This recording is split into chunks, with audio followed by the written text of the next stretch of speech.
بسم الله الرحمن الرحیم. خو مين اول السلام علیکم. اقبال محسن یما د لټون بنیر سره ځری یما دا موږ روان یو او سوات طرف ته د بنیر نه به زو سوات ته پکړه کړ باندې آسماني موړ باندې د دې ګرچا بیرج کوم نظاری د خپلګان دي دا به درته قائم مته څه بدیدل هم وي او زه غواړم چې درته بیا دغه نظاری وخایم.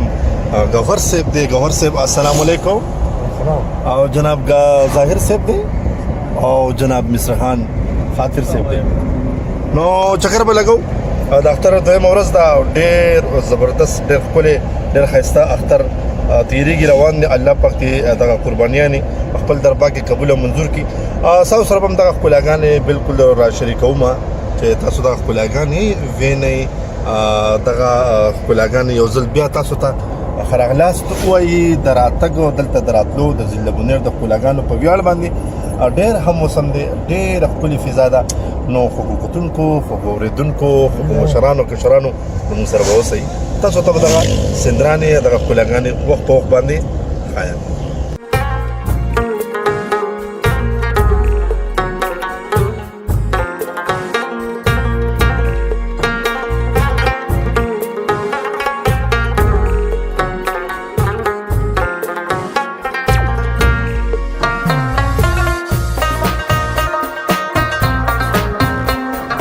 جی خوږو کتونکو بالکل آسماني موړ چې دی هغې ته موږ راورسېدو. دلته به موږ صرف لږ ساعت دمه کوو او بیا به د دې ځایه موږ ځو سوات طرف ته.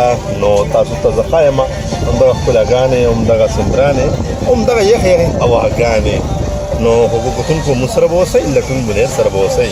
جی خوږو کتونکو دغه آسماني موړ دی. آسماني موړ ته آسماني موړ ځکه ویلی شي چې دلته که یو انسان ودرېږي نو او ښکته ځمکې ته ګوري نو داسې ورته فیل کېږي ښکاري چې زه په اسمان کې یم بره او زه ښکته مخکې ته ګورم. مشران دغه شان وایي او دې ته شادوګانو ګیر هم ویلی شي. دلته به شادوګان راکوزېدل بهر کې مختلف معنی لري او مختلف نومونه لري.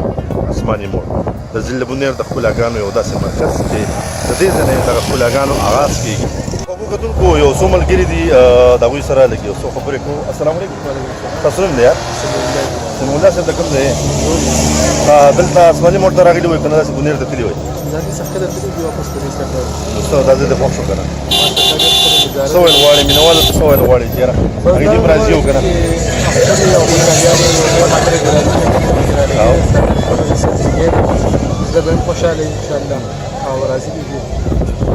ډېره زیاته مننه ډېره مهرباني خوږو کتونکو. ګیر چپېره ډېره زیاته ګڼه ده تاسو وینئ. زما شاګردان هم دي او ګیر چپېره دغه د ښکلاګانو خاص کوم سینټر دی هغه هم زه تاسو ته په دغه کیمره باندې ښایم. خوږو مینهوالو تاسو ګورئ د علم د سکو سره د وریځو هغه پټپټونې چې دغه وریځې راکوزې شوي دي او ډېر هم موسم یې چې کوم دی را جوړ کړی دی. ډېر ملګري چې دي دا وخت هغه چې دی نو د علم سر ته هم ختلي دي. دغه د جبهې نه راکوزې شوي دغه اوبه دي مخامخ کومې اوبه تاسو ته ښکاري ځای په ځای دي وړې وړې ډنډوکي را جوړ کړي دي او همدغه خلک سیل چې راشي نو دغه ځایونو کې لامبي. خو دغه یو وینا زه ډېره په انتهایی یو ګزارش لرم چې کله هم دغې اوبو ته تاسو ورځئ نو کوشش کوئ چې دغې اوبو ته منځ ته مه ورځئ او بې احتیاطي ونی شي ستاسو نه. دغه ځای کې تاسو سیلفیانې چې دی نو که فرض کوئ وباسئ نو په هغې کې غټ احتیاط کوئ.